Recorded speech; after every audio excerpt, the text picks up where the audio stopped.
Ya, haleluya. Inilah Tuhan, satu pengakuan kami di hadapan-Mu. Kalau kembali malam hari ini kami datang, kami siap membuka hati kami untuk diberkati oleh firman-Mu Tuhan, yang senantiasa boleh merupakan pesan-pesan yang akan Kau nyatakan bagi kami semua.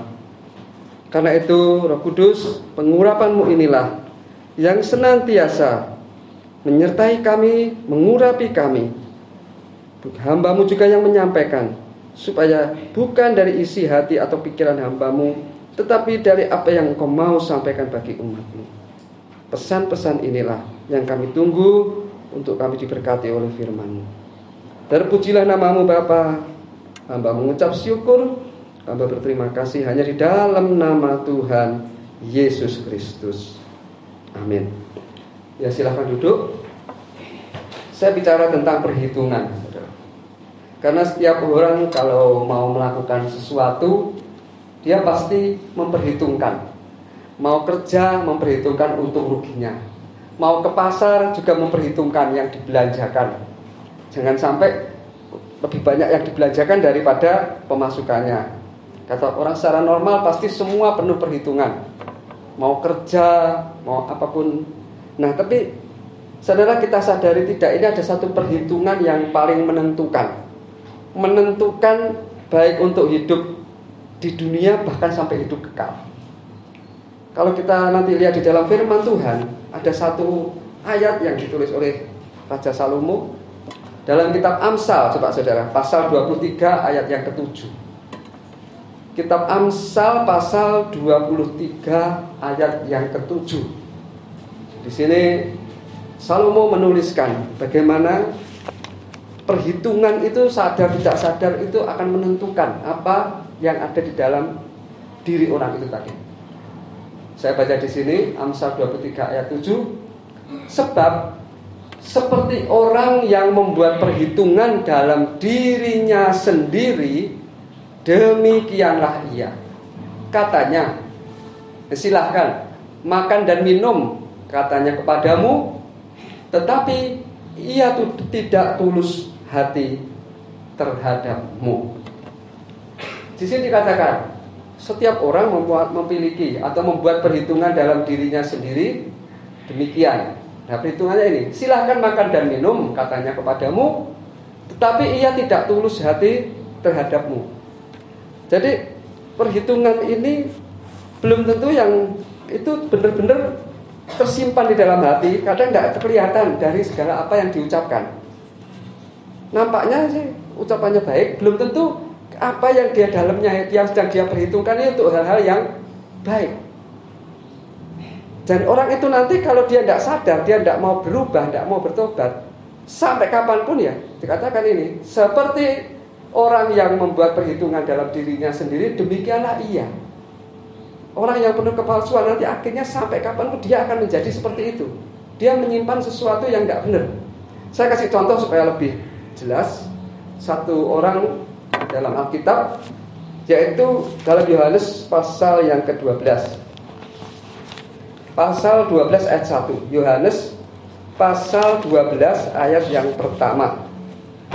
Ini saya contoh saja. Kalau saya sampaikan tadi mungkin masih belum menangkap, tapi saudara di sini nanti akan jelas sekali dalam Yohanes 12 ayat 1. Saya baca. 6 hari sebelum Paskah, Yesus datang ke Betania, tempat tinggal Lazarus yang dibangkitkan Yesus dari antara orang mati. Terus sampai ayat 6 ini.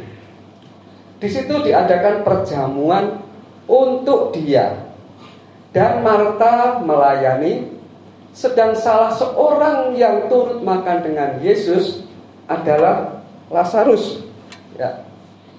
Maka Maria mengambil setengah kati minyak narwastu murni yang mahal harganya, lalu meminyaki kaki Yesus dan menyekanya dengan rambutnya, dan bau minyak semerbak di seluruh rumah itu. 4. Tetapi Yudas Iskariot, seorang dari murid-murid Yesus yang akan segera menyerahkan dia, berkata, mengapa minyak narwastu ini tidak dijual 300 dinar? Nah, ini nilainya 300 dinar. Dan uangnya diberikan kepada orang-orang miskin. Ayat 6. Hal itu dikatakannya bukan karena ia memperhatikan nasib orang-orang miskin, melainkan karena ia adalah seorang pencuri. Ia sering mengambil uang yang disimpan dalam kas yang dipegangnya. Saudara tahu semua, Yudas itu seorang bendahara. Nah, sebagai seorang pemegang keuangan, kalau memiliki hati seperti ini paling berat. Uang itu sebetulnya kalau benar-benar sudah menguasai hidup seseorang, bukan setiap orang yang jadi bendahara itu seperti ini, enggak loh ya. Maksudnya Yudas, dia seringkali pegang uang. Enggak tahu uang Tuhan Yesus yang dipegang itu besar atau kecil. Tetapi dengan uang itu tadi, akhirnya segala sesuatu yang dia perhitungkan itu yang menguntungkan dia dari uang itu. Sehingga kalau kita lihat kenapa kok Tuhan Yesus ketika diminyaki kakinya dengan seorang perempuan, yaitu Maria, dengan minyak yang mahal, dia langsung protes. Mengapa kok minyak ini cuma istilahnya dicurahkan di kaki, dijual aja 300 dinar tadi ya, dibagikan kepada orang miskin, itu kan sia-sia, terbuang. Habis disiram baunya sebentar, habis itu nggak ada gunanya. Tapi kalau itu dibagikan orang miskin, apalagi kondisi pandemi gini, waduh, sangat bermanfaat, bisa nolong. Harganya 300 juta itu mahal sekali, saudara. Jutaan, nggak hanya cuma puluhan ribu, bisa membantu banyak orang. Tapi terus terang, hal itu dikatakan dalam ayat 6. Hal ini dikatakannya bukan karena ia memperhatikan nasib orang miskin, melainkan karena ia adalah seorang pencuri. Jadi mulut dengan hati sama nggak? Enggak. Kayak tadi silahkan makan, tetapi hatinya orang tadi pada hatinya enggak sama. Itu ditentukan dari apa yang diperhitungkan dalam pikirannya. Yudas, apa yang menjadi perhitungan untung ruginya, apa yang menguntungkan, apa yang bermanfaat, kira-kira apa yang paling menyenangkan dirinya, hitungannya berarti dari uang. Karena dia adalah seorang pencuri, ia sering mengambil uang yang disimpan dalam kas yang dipegangnya. Yudas itu murid Tuhan Yesus, dipilih oleh Tuhan Yesus. Dia sering ikuti Tuhan Yesus juga, pengajarannya, khotbahnya Tuhan Yesus. Kira-kira saya nggak bisa bayangkan lah, nggak ada pengkhotbah yang seperti Tuhan Yesus, betul nggak? Amin. Ada kuasa, ada urapan. Orang aja yang mendengarkan peribuan banyak yang heran, dan apalagi mujizat-mujizatnya. Tapi saudara lihat, kenapa pikiran Yudas kok nggak bertobat ya? Sebagai seorang pencuri yang suka mengambil uang kas, bahkan saat dia mau menyerahkan Tuhan aja dia masih pura-pura baik, padahal tujuannya, wah ini kalau uang ini nanti kalau minyak dijual 300 dinar, ditaruh ke kasnya, lumayan, betul nggak? Dia bisa ambil alasannya untuk ini, nolong ini, untuk ini. Padahal itu masuk kantongnya sendiri, karena dia sudah sering dikatakan itu pencuri. Saya percaya seseorang kalau mencintai sesuatu dalam perhitungan yang dia buat dalam hatinya sendiri, demikianlah orang itu. Artinya nanti orang itu dikatakan, kalau saudara baca di dalam surat Timotius, akar dari segala kejahatan ialah cinta uang. Jadi orang itu nanti wataknya itu kalau nggak bertobat sampai mati ya begitu. Contohnya Yudas, saudara. Saudara lihat, Tuhan Yesus bukan hanya secara khotbah, secara umum dia sampaikan ke orang banyak, khusus secara muridnya, bahkan secara pribadi Tuhan dia tahu, betul nggak? Tahu. Dia sudah tegur terang-terangan ketika Yudas mau menyerahkan. Karena di sini ketika dia mau bilang itu, dia sudah saat-saat mendekati penyerahannya. Dia sudah punya rencana untuk menyerahkan Tuhan Yesus, menjual istilahnya kasarnya. Sudah mau jual. Tapi saudara, orang kalau sudah memiliki perhitungan di situ, saudara, firman apapun, teguran apapun, ajaran, nasihat, nggak akan masuk. Seperti seseorang ketika dengar firman gini, kalau dia di dalam hatinya sudah memperhitungkan segala sesuatu dari apa yang dia kehendakin dan dia ingini, firman itu kalau mengingatkan dia, itu mengenai perhitungan dirinya yang tidak pas dengan apa yang dia mau, dia bisa marah. dia malah bisa sakit hati. Karena dia merasa bahwa apa yang selama ini aku benar, aku sudah anggap ini paling tepat untuk aku, jangan diganggu gugat. Kalau kamu nyasik firman itu berarti kamu nyindir aku, kamu. Amsal coba 16 ayat 2. Amsal 16 ayat 2. Ini tulisan dari Salomo juga dalam kitab Amsal 16 ayat 2. Segala jalan orang adalah bersih menurut pandangannya sendiri. Lah ini loh yang susah. Mengubah seseorang, menasihati seseorang, memberikan pendapat kalau ada yang salah. Tapi kalau orang ini sudah punya prinsip ini, segala jalan orang adalah bersih menurut pandangannya sendiri. Tetapi Tuhanlah yang menguji hati. Sebetulnya Tuhannya apa? Firman itu yang menguji.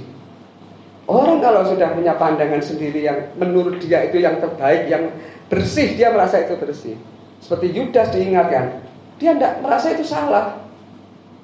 Dalam kehidupan anak-anak sekarang aja, anak muda, dia punya kesenangan, kesukaan apa yang dia sukai. Kalau menurut dia itu yang paling baik, yang paling dia cocok untuk dirinya, yang dia anggap wah ini yang paling pas untuk menyenang, sesuai dengan kondisi zaman. Diingatkan orang tua, oh ini tidak bagus loh, ini gini, marah. Walaupun tujuan orang tua baik. Demikian juga firman ini. Firman itu tujuannya baik, saudara. Gak ada firman Tuhan yang gak baik. Amin. Tapi tegurannya sering menyakitkan hati gak? Sering. Kita doa sama Tuhan, apa yang kita minta, jawabannya pasti pas dengan kita gak? Belum tentu. Ya kan? Belum tentu. Saya berapa kali itu, kok gak cocok? Padahal saya percaya yang mesti benar tuh saya atau firman. Firman. Ini kalau orang sadar bahwa yang diperhitungkan itu sekarang bukan hanya apa yang dari diri, tapi apa yang nanti kita lanjutkan dari firman nanti. Seseorang, saudara, boleh memiliki perhitungan, tapi jangan sampai perhitungan itu selalu hanya dipegang dari kehendaknya, kemauan dagingnya. Pasangan hidup, masalah. Wah ini kalau menurut aku besok kalau aku dapat jodoh ini, wes pas, orang lebih cakep, wah tidak melaku orang isin ke, ya dong. Duitnya banyak, jamin aku nanti sampai tua penak, kerjaannya mantap, jabatannya cukup. Wes pokoknya semua ini zaman seseorang. Itu perhitungannya sendiri. Sampai dia nggak pikir Tuhan ini kira-kira jodohku bukan. Enggak, dia udah nggak ngitung secara firman Tuhan, nggak seiman apa-apa, dia nggak menurut. Walaupun seiman pun itu juga nggak jamin. Tapi pernah nggak dia berdoa? Berani nggak dia doa? Walaupun ini menurut saya baik, bersih. Wong ini seiman, cocok, pas ke gereja bareng-bareng. Berani nggak dia betul-betul Tuhan? Saya seneng sama si ini. Tapi ini jodoh saya bukan Tuhan. Coba Tuhan, saya mohon sesuai dengan firman-Mu, kalau ini jodohku, jadilah. Kalau bukan Tuhan, tolong pisahkan aku. Nah ini yang berat. Padahal sudah cinta 100%. Kira-kira berat nggak? Berat. Karena dia anggap sudah pas ini. Tapi coba saudara berani nggak? Kalau memang ini nggak baik buat saya Tuhan, jadilah menurut kehendak-Mu. Pisah ya tidak apa-apa. Artinya pasrah total. Ya dong? Karena belum tentu, karena Tuhanlah yang menguji hati. Belum tentu. Kita mau apa. Coba. Nah, Yudas, orang kalau sudah memiliki satu perhitungan yang sendiri, yang dianggap sudah paling baik, Tuhan sudah tegur bolak-balik. Ini kalau tidak dalam ini. Ketika kita lihat juga Matius 26 ayat 14. Matius 26 ayat 14. Kemudian pergilah seorang dari ke-12 murid itu yang bernama Yudas Iskariot kepada imam-imam kepala. 15. Ia berkata, apa yang hendak kamu berikan kepadaku supaya aku menyerahkan dia kepada kamu? Mereka membayar 30 uang perak kepadanya. Jadi nilai Tuhan Yesus berapa? 30 uang perak. Itu sebetulnya juga nilai dirinya sendiri. Nilai dirinya sendiri cuma dihargai segitu. Karena Tuhan Yesus sumber kehidupan.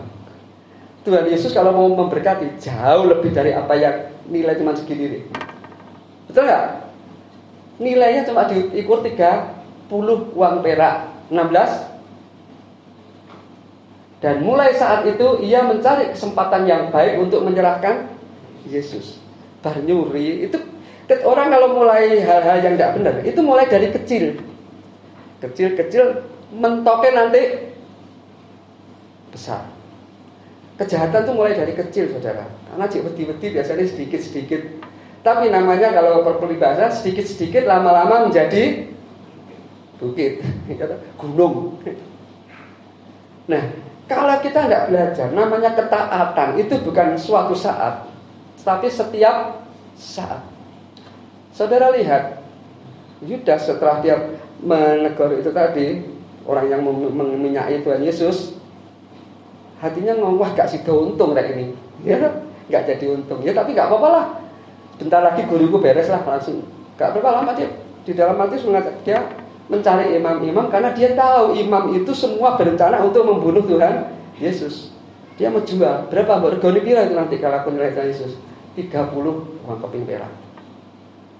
Beres. Nah, saudara, kalau kita lihat juga Yudas itu kira-kira mulutnya manis gak? Manis, saudara.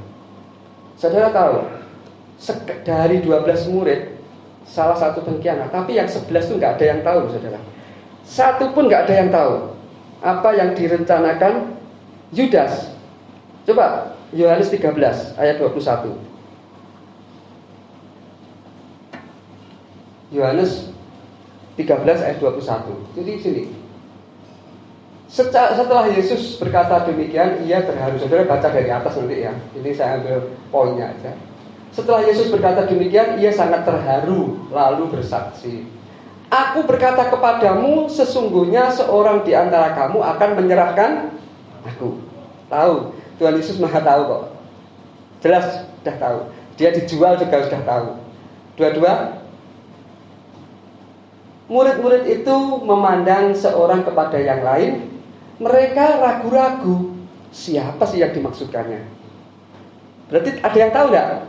Enggak tahu. Yudas itu dengan yang lain gak beda, saudara. Gak kelihatan liciknya, gak kelihatan jahatnya.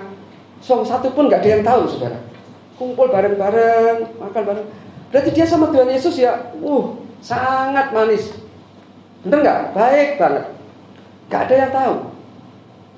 Sopo ya saling toleh menoleh. Dia memandang yang lain satu dengan sopo ya. Kira-kira sopo ya. Gak ada yang tahu. 2, 3. Seorang di antara murid Yesus, yaitu murid yang dikasihinya, ya saudara tahu ya, siapa? Yohanes, ya itu murid terkasih itu. Bersandar dekat kepadanya di sebelah kanannya. Jadi dekat mepet Tuhan Yesus. Terus 24. Kepada murid itu Simon Petrus memberi isyarat dan berkata, Simon Petrus entah kedep, entah jawil, tanyalah siapa yang dimaksud. Kayaknya Petrus ini kan orangnya tidak sabaran, nggak cepet pengen tahu dulu ya. Sopo deh nak perlu tak tebas lehernya. Petrus ini kan berangasan, tidak sabaran, langsung tanyakan siapa yang dimaksudkannya. Dia tahu kalau sama Yohanes biasanya Tuhan Yesus bicara, karena itu sangat berkenan di hati Tuhan lah. Orangnya paling halus, paling dekat sama Tuhan Yesus. Petrus sadar kalau dia tanya belum tentu dijawab. Dia nyuruh Yohanes. 25. Murid yang duduk di dekat Yesus itu berpaling. Dia berpaling dan berkata kepadanya, Tuhan, siapakah itu? Atau mungkin Petrus takut. Mungkin dia tanya, Tuhan siapakah itu? Engkau. Waduh. Kan parah ya. Jadi dia nyuruh aja yang lain lah. Yohanes berani, dia memang hatinya tulus. Dia tidak punya rencana apapun buat Tuhan Yesus. Dia tanya dengan tulus juga, Tuhan, siapakah itu? Ayat 26. Jawab Yesus, dialah itu yang kepadanya aku akan memberikan roti sesudah aku mencelupkannya. Sesudah ia berkata demikian, ia mengambil roti, mencelupkannya dan memberikannya kepada Yudas anak Simon Iskariot. Waduh ini roti ya, saya anggapnya roti seperti kita ya. Kita saat ini roti perjamuan kudus. Dicelupkan yang dikasih Yudas. Terus Dan sesudah Yudas menerima roti itu, ia kerasukan iblis. Ya, malah kerasukan iblis. Maka Yesus berkata kepadanya, apa yang hendak kau perbuat, perbuatlah dengan segera. Wah, tegas. Hati-hati saudara, kita ngikut Tuhan, hati kita nggak tulus. Hati-hati. Kita perjamuan kudus, hati kita nggak tulus. Hati kita punya dengki, punya apa. Iblis itu malah bisa masuk di situ saudara. Karena apa? Di dalam persekutuan dengan Tuhan itu nggak akan terjadi kalau kita menyimpan sesuatu yang nggak sesuai dengan kehendak Tuhan. Iblis malah bisa masuk. Kita jaga yuk, kita setiap kali kita benar-benar datang kepada Tuhan, jaga hati kita yang tulus. Amin. Bersih, enak. Nanti kita menikmati benar-benar hadirat Tuhan. Jaga hati supaya kita nggak menyimpan sesuatu yang mendua. Luar dalamnya nggak sama. Kalau baik ya dari dalam lah, jangan cuma di luar. Tulus. Karena dikatakan sebagaimana seorang membuat perhitungan bagi dirinya, demikianlah ia nggak tulus ya akhirnya nggak tulus terus sampai mati dia nanti. Yudas ini sudah dikasih peringatan, sudah dijelaskan, sudah ditegur, sampai saat ini sudah diam. Tapi Tuhan tahu hati Yudas sudah perhitungannya sudah melebihi dari apa yang Tuhan mau berikan kepada dia, hidup yang kekal. Dia tetap lebih tertarik kepada uang. Langsung Tuhan kalau dia tidak bisa diingatkan, apa yang hendak kau perbuat, perbuatlah dengan segera. Loh, terus, oh jangan gitu tuh Yudas, aku tahu kamu, tapi janganlah, bertobatlah supaya jangan begitu. Kok enggak ya? Orang kalau sudah dikeraskan, Tuhan tahu, nggak mungkin bisa bertobat. Kalau perhitungannya sudah kayak gitu jahat, Tuhan tahu itu tidak bisa bertobat. Bukan Tuhan tidak mengasihi Yudas, saudara. Jangan salah prasangka ya. Tuhan mengatakan ini bukan karena dia nggak mengasihi Yudas. Dia tahu. Ibaratnya kalau kita ngajari orang mengarahkan kepada yang baik, entah siapalah, anak, entah orang lain, entah apa, kita ingatkan, dia nekat. Kalau saudara paksa, dia akan melawan saudara. Seperti jangan berikan barang yang kudus kepada anjing dan babi, karena dia akan menginjak, bahkan mengoyakkan kamu. Ada tak firmannya ini? Saya nggak catat. Jangan menyerahkan barang yang kudus. Barang yang kudus itu barang yang berharga, saudara. Firman. Kita nyampaikan firman, tapi kita berikan kepada orang yang nggak tulus, yang perhitungannya itu duniawi sekali. Dia anggap segala sesuatu yang menguntungkan itu dari dunia, yang sesaat ini. Percuma, nanti dia menginjak-injak. Nah, itu ayatnya tidak tahu, biasanya dia nyariin. Ya loh? Jangan menyerahkan barang yang kudus kepada babi dan anjing, karena dia akan menginjak-injak. Tahu menginjak-injak itu? Justru menghina, melecehkan, memutarbalikkan. Bahkan dia akan menyerang kamu, berontak kepada kita. Akhirnya yang lebih baik apa? Ya sudah, lepaskan aja. Tuhan Yesus ya, berapa? Lepaskan aja sudah. Udah ibarat orang mau masuk jurang, saudara gocek kenceng, dia tidak mau, dia malah ngelawan, nendang saudara atau saudara tetap gangi, dia nekat melompat, saudara akhirnya apa? Katut nyemplung. Orang tegur, ngamuk, saudara ngamuk, melok dosa pisang, bubrak saudara. Betul nggak? Orang yang sudah berontak sama kita, entah anak, entah saudara, entah apa, saudara ajaib baik-baik keselamatan, dia ngelawan, malah saudara akhirnya emosi. Sing dosa saudara malah wis percuma, katut nanti. Dagingmu ikut bereaksi. Lebih baik ya sudahlah, piye wong gak iso. Dia tidak mau, Tuhan aja juga tidak maksa Yudas. Dan saudara lihat ayat 28. Tetapi tidak ada seorang pun dari antara mereka yang duduk makan itu mengerti. Loh. Tuhan ngomong gitu tuh muridnya tidak ngerti. Saudara lihat liciknya Yudas tuh sampai temannya sendiri tidak ada yang tahu. Ya, tetapi tidak ada seorang pun dari antara murid itu yang duduk makan itu mengerti apa yang Yesus mengatakan, maksud Yesus mengatakan kepada itu, mengatakan itu kepada Yudas 29. Karena Yudas memegang kas, ada yang menyangka bahwa Yesus menyuruh dia membeli apa-apa yang perlu untuk perayaan itu, atau memberi apa-apa kepada orang miskin. Yudas biasanya ngeluarkan uang untuk orang miskin, karena ternyata dicuri. Seakan-akan dia bagikan orang miskin, mungkin gitu caranya nyuri. Ya. Muridnya saking liciknya Yudas, dia tidak ngerti. Tapi Tuhan tahu, tidak bisa. Saudara, tidak bisa kita bohong sama Tuhan. Dia menguji. Ada orang yang disangka jalannya itu bersih, menurut pendapatnya itu bersih, tetapi Tuhan menguji hati. Kita belajar, ayo miliki hati yang tulus, dan perhitunganmu jangan menurut dirimu, apalagi menurut apa yang saudara senangi dari dunia ini. Dunia ini sesaat, saudara. Kita tidak tahu kok. Kita nggak seneng dalam hal apapun yang dari dunia, apalagi sifatnya itu sampai membuat sadar tidak sadar dengan Tuhan itu saudara jadi renggang gitu. Karena saudara rasanya lebih cinta itu daripada Tuhan. Hati-hati saudara. Hidupmu bukan di situ kok. Ibrani 4 ayat 6 terberapa itu ya? Aku lupa ya. Bahwa kalau hari ini kau mendengar suaranya, jangan keraskan hatimu. Benar gak? Hidup kita tuh hanya hari ini karena kalau kamu mendengar suaranya, jangan keraskanlah hatimu. Artinya apa? Itu kesempatan itu jangan dibiarkan, jangan diluaskan. Kalau kamu mendengar kebenaran, mendengar teguran firman Tuhan hari ini, kita tidak tahu umur kita berapa. Tuhan mau ambil besok ya tidak ngerti. Kalau kita keraskan untuk hanya perhitungan diri sendiri, aku masih seneng ini, aku belum bisa sekarang. Mungkin bulan depan aku mau pray, aku bulan depan mau bertobat, aku mau berhenti. Hati-hati. Tuhan bicara hari ini cuma hari ini. Waktu kita cuma hari ini. Besok bukan hari kita nggak tahu. Orang mau apa suatu saat terjadi sesuatu nggak ngerti.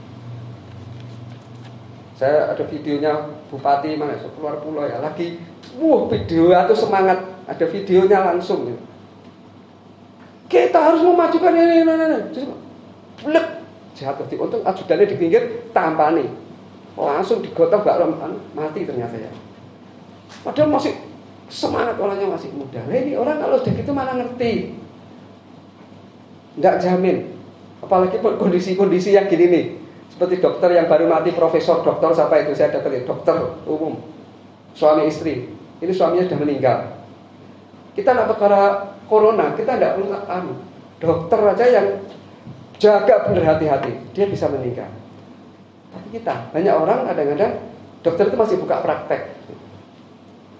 Orang kadang-kadang mempertaruhkan uang, berani bayar harga. Dia demi uang dia berani tetap. Tapi demi Tuhan kadang-kadang ragu-ragu. Sudahlah, kita namanya berteman dengan Nabi. Yang penting jaga protokol kesehatan. Kita tidak melanggar aturan pemerintah.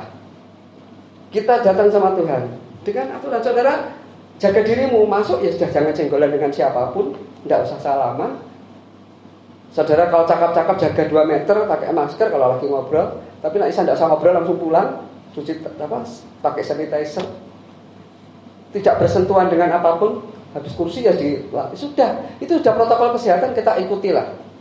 Karena kadang-kadang yang jaga benar tidak takut ke gereja di luar, dia jual beli pakai uang itu dikira nggak beresiko. Itu lebih besar resikonya, uang yang itu lebih banyak orang. Dia pergi kemana-kemana itu semua beresiko, saudara, ada harganya. Tapi gimana kita benar-benar punya hati? Yang penting jaga dirilah, kesehatan kita. Nomor 1 ya, kemarin saya kirim di grup Gunung Kemuliaan. Orang banyak takut nggak pakai masker, nggak pakai ini, tapi dia nggak jaga, nggak takut kehilangan daya tahan tubuhnya. Daya tahan tubuh harus dijaga.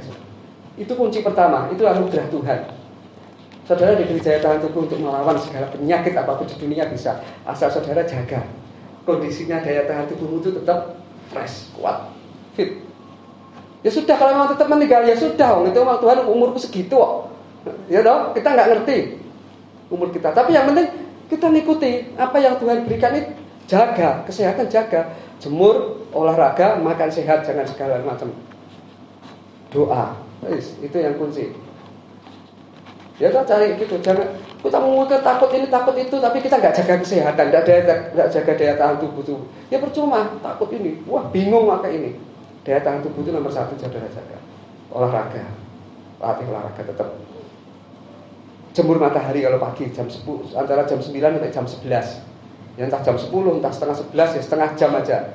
Nah laki-laki buka kaos kegeril sampai gosong kegeril, tidak apa-apa, dijaga. Makannya jangan makan goreng, banyak minyak, makan sehat. Buah, sayur, harus banyak. Vitamin C dan D itu yang terutama kalau mau jaga lagi. Sudah, istirahat sehari kalau bisa 6 sampai 8 jam. Jangan begadangan kalau malam, dolanan HP sampai malam kurang tidur. Hati-hati saudara, itu melemahkan daya tahan tubuh. Nah, kita kembali ke firman ya. Jadi kita lihat di sini bahwa perhitungan kita itu coba kita selaraskan dengan kehendak kita atau dengan kebenaran firman Tuhan. Kalau saudara lihat, ini tokoh yang satu namanya Judas. Dia memperhitungkan segala sesuatu, uang. Uang itu segala-galanya saudara. Saudara kalau punya uang, memang saudara bisa menemukan, mencari apa yang ada di dunia ini yang menyenangkan engkau. Ya kan di dunia emang gitu, karena itu uang merajai dunia. Dengan uang saudara seakan-akan bisa menguasai semuanya. Tapi artinya kalau saudara kehilangan kehidupanmu yang kekal, di sini cuma sesaat, ya toh. Tapi coba kita lihat kehidupan satu tokoh yang lain yang berlawanan dengan Yudas, Raja Daud. Daud itu sejak dari kecil dia seorang tukang gembala domba. Dan saudara lihat, kalau kita lihat dari riwayatnya Daud di kitab Samuel, dia kurang mendapat perhatian dari orang tua, saya sering katakan, dibanding dengan saudara-saudaranya. Karena saudaranya semua di rumah bahkan jadi orang lah istilahnya, ada yang jadi tentara, ada yang jadi apa. Maka ketika Samuel disuruh ke rumah Isai, bapak Daud, untuk melakukan perintah Tuhan, yaitu mengurapi seorang dari anak Isai untuk menjadi raja. Wah, raja Isai mesti seneng banget. Tuhan menyuruh aku mengurapi anakmu akan menjadi seorang raja di Israel. Mana anak-anakmu? Kumpulkan. Yang ditampilkan itu anaknya semua yang bagus-bagus itu, yang baik-baik. Semua tampil, Simeon, siapa itu ditampilkan semua. Tuhan setiap kali si Samuel aja ya kayaknya dari pandangan mata, wah ini tepat, ini penampilannya boleh, arah sip. Bukan itu sampai entek. Gak ada. Loh, Tuhan, gak ada nih anaknya semua udah di sini. Terus dia tanya sama Isai, mana anakmu, apa cuma ini? Kok Tuhan kata gak ada ini semua? Dia baru ingat, Daud satu anakku yang tukang ngangun wedhus. Artinya apa mungkin itu sudah jadi rojo? Gak ngerti apa-apa. Mungkin gak sekolah. Ya itu waktu tukang ngangun wedhus. Kok jadi rojo itu apa mungkin? Tapi justru Samuel panggil anakmu yang satu. Kita gak akan makan sebelum anakmu itu datang. Ketika datang, Tuhan baru ngomong, inilah yang aku pilih. Beda saudara. Daud nampaknya gak dihargai, gak diperhatikan. Tapi saudara lihat dalam kitab Mazmur, Daud itu Mazmurnya, dia mulai mengucapkan isi hatinya dalam kitab Mazmur itu sejak dia jadi penggembala domba. Dia orang yang sudah cinta firman Tuhan sejak dari gembala domba. Dia menghadapi singa beruang, aku tidak takut. Di dalam lembah kekelaman, aku tidak takut. Ya toh? Karena apa? Gadamu dan tongkatmu melindungi aku. Singa beruang, aku tidak takut. Artinya firman itu diperhitungkan dalam hatinya. Itu loh yang memberi jaminan untuk aku. Aku gak takut apa-apa selama aku masih memiliki firman Tuhan. Amin. Karena di dalam firman itu ada kuasa. Nah itu, saudara perhitungkan hidupmu sekarang dengan firman, jangan dengan dunia ini sebentar aja. Saudara ketika mau melakukan apapun, pilihan coba diperhitungkan. Seperti ini. Coba buka dalam kitab Yesaya pasal 55 ayat 8. Yesaya 55 ayat 8. Sebab rancanganku bukanlah rancanganmu dan jalanmu bukanlah jalanku. Demikianlah firman Tuhan. Terus 59, seperti tingginya langit dari bumi, demikianlah tingginya jalanku dari jalanmu dan rancanganku dari rancanganmu. Terus sebab seperti, ya kan, hujan dan salju turun dari langit dan tidak kembali ke situ, melainkan mengairi bumi, membuatnya subur dan menumbuhkan tumbuh-tumbuhan, memberikan benih kepada penabur dan roti kepada orang yang mau makan. Terus demikianlah firmanku yang keluar dari mulutku, ia tidak akan kembali kepadaku dengan sia-sia, tetapi ia akan melaksanakan apa yang ku kehendaki dan akan berhasil dalam apa yang kusuruhkan padanya. Ketika saudara memperhitungkan hidupmu, menghargai dirimu, sesuai dengan firman Tuhan. Hanya firman Tuhan yang tidak bisa digagalkan. Amin. Rancangan apapun di dunia bisa gagal, saudara. Semua dari manusia bisa gagal. Sewaktu yang banyak yang berhasil, tapi juga masih bisa gagal.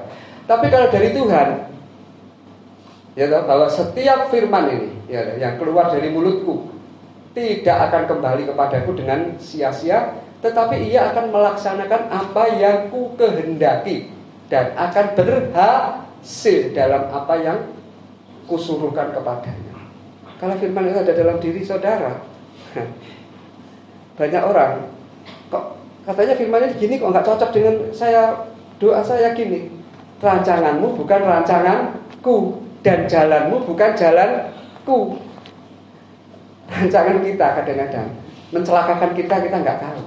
Dia punya rancangan menjerumuskan kita sendiri kadang nggak sadar, karena daging yang ikut berperan keinginannya. Tuhan tahu itu gak baik buat kamu. Ngamuk sama Tuhan. Akhirnya wes gak firman-firmanan. Hati-hati saudara. Percayalah, firman itu yang memberikan jaminan dalam hidup saudara. Amin. Daud itu saya pikir jago doa. Loh kok hidupnya jadi tukang angon wedhus terus. Dia cukup lama jadi tukang angon. Tapi kalau Tuhan bicara, aku akan jadikan Daud seorang raja. Ya jadi, gak bisa digagalkan. Saul mau bunuh 3 kali ya gak bisa. Bener gak? Gak bisa. Orang kalau berjalan dalam firman Tuhan tidak bisa digagalkan, karena firman Tuhan pasti akan berhasil dalam apa yang Tuhan suruhkan. Jadi coba penuhi perhitungan pikiranmu ini dengan firman lebih dari apa yang saudara perhitungkan di dunia, yang saudara cari di dunia. Bukan salah, enggak salah, tapi setiap apapun yang kita ambil, keputusan-keputusan ini dengan selaras dengan firman Tuhan enggak? Kalau enggak, jangan coba-coba kita langgar firman Tuhan. Karena saya mau berjalan hanya di dalam firman, dan itulah yang membuat saya pasti akan berhasil, pasti. Jadi saya ingin saudara malam hari ini supaya kita menyadari Yudas, satu perhitungannya sesuatu yang dari dunia. Kalau Daud, saudara baca Mazmur 119 itu, itu menunjukkan kerinduannya yang luar biasa. Dia hatinya melekat sekali sama firman. Artinya dia tidak peduli apapun resikonya, apapun yang dia harus tanggung, harga berapapun, dia tetap jalan dalam firman. Aku tidak mau yang lain. Mazmur 119, coba ayat yang terakhir ya, ayat 37. Mazmur 119 ayat 37.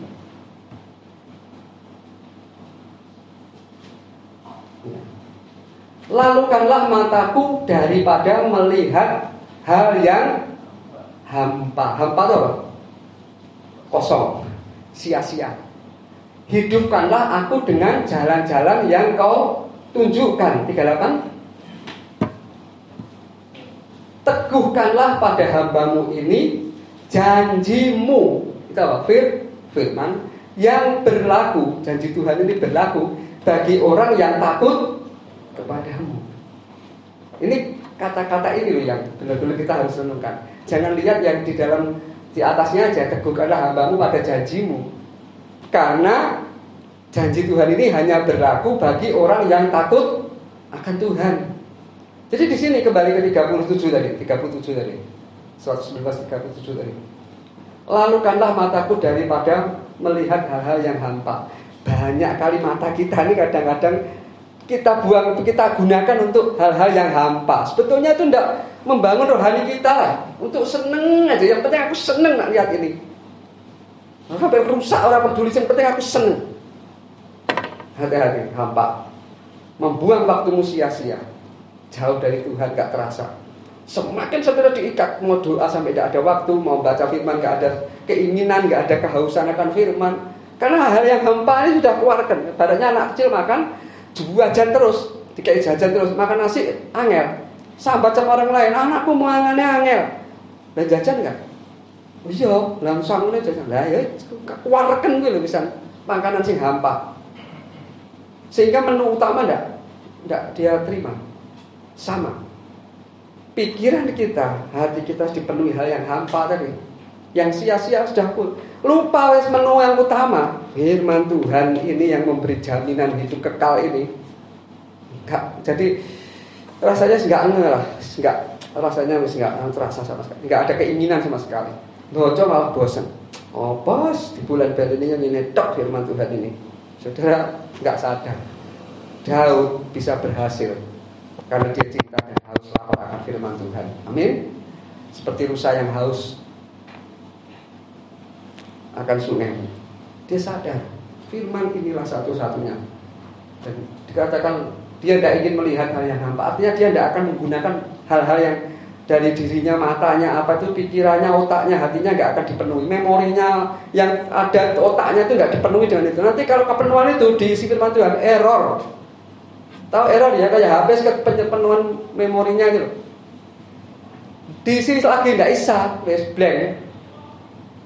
Ya tahu. Jadi harus dibuangi dulu itu, dihapus itu, namanya cuci otak dulu itu, untuk ngisi sesuatu yang baru.